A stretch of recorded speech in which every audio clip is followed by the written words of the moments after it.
In the East, the aforementioned Columbus Crew, Ale, your former team is in first place. They're loving life. You know who's not loving life? Atlanta United, who we see down there in 8th. Let's discuss this team. The Athletic doing some great reporting via Felipe Cárdenas. They spoke to Frank de Boer from Holland, and he had some interesting things to say about his time in Atlanta. It really seems that, one, he was surprised when he got fired after the MLS is Back tournament, and that, two, the problem stemmed from two relationships, Josef Martinez and Pity Martinez, and he couldn't figure them out. Is that kind of what you saw, Ale? Well, I think in reading the article, my overall reaction is confirmation of what we already knew even before he had coached one single practice session for Atlanta United. You and I, we were having discussions, we were having conversations. We had the reaction to Frank de Boer being selected as the manager for Atlanta United. And I told you then, and I tell you now, this was not a match.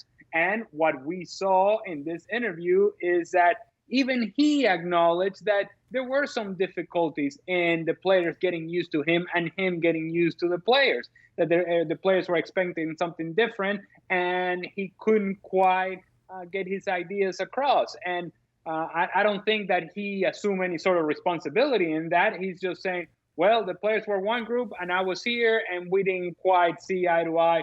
And in the end, I was not able to get the best out of the group that I had in front of me.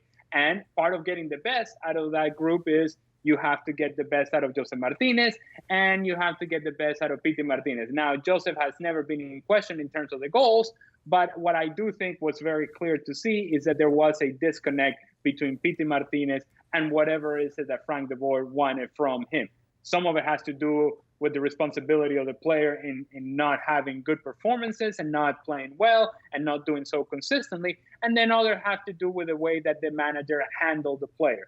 I think it's very clear that the disconnect was there from the very beginning, not only with these two players, but I think in general, and that this is a group that was used to working in a certain way under Tata Martino, having been successful under Tata Martino, having won the championship under Tata Martino, and all the expectations that generated. And in comes a guy and says, you know, all the things that you were successful doing, we're going to change them. And that was never going to work.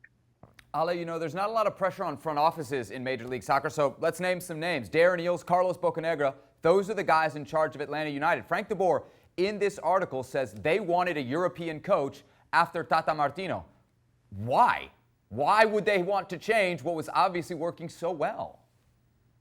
And that is a question that only Carlos Bocanegra and Darren Eales can answer. But I can tell you this. There's a bunch of teams in MLS that look at Atlanta United and the way that they have risen to the success and the levels in which the expectations are so very high and the things that they have done. And all those clubs would hope, would love, would just in any way possible would like to trade places with Atlanta United. And instead, Atlanta United is trying to change things. They are the team that is, no, this worked for us, but we're going in a totally different direction. And when the personality of the team doesn't match that direction that you want to go into, when 2/3 of your team are South American players that have a certain culture and a certain way of dealing with each other and a certain communication and a certain level of comfort, and then you say, no, we're going to go European.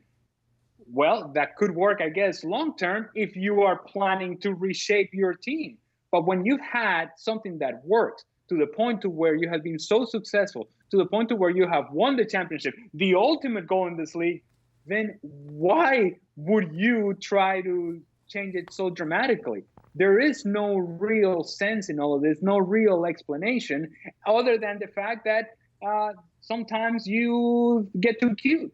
And you think of this major big plan where all the success that you need is right there in front of you.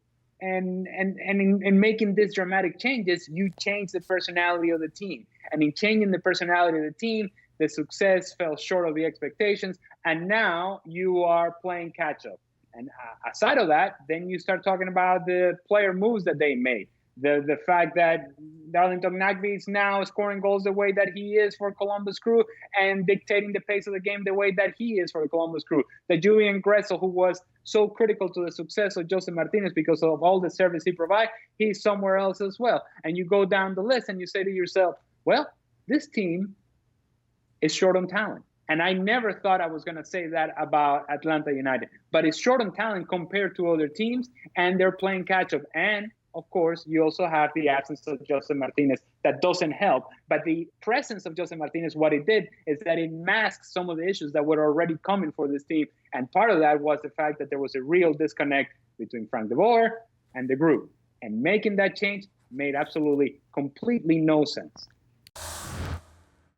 Well, thank you very much for watching ESPN on YouTube. For more sports highlights and analysis, be sure to download the ESPN app. And for live streaming, premium content, and let's not forget as well, ESPN FC 7 days a week. Subscribe to ESPN+.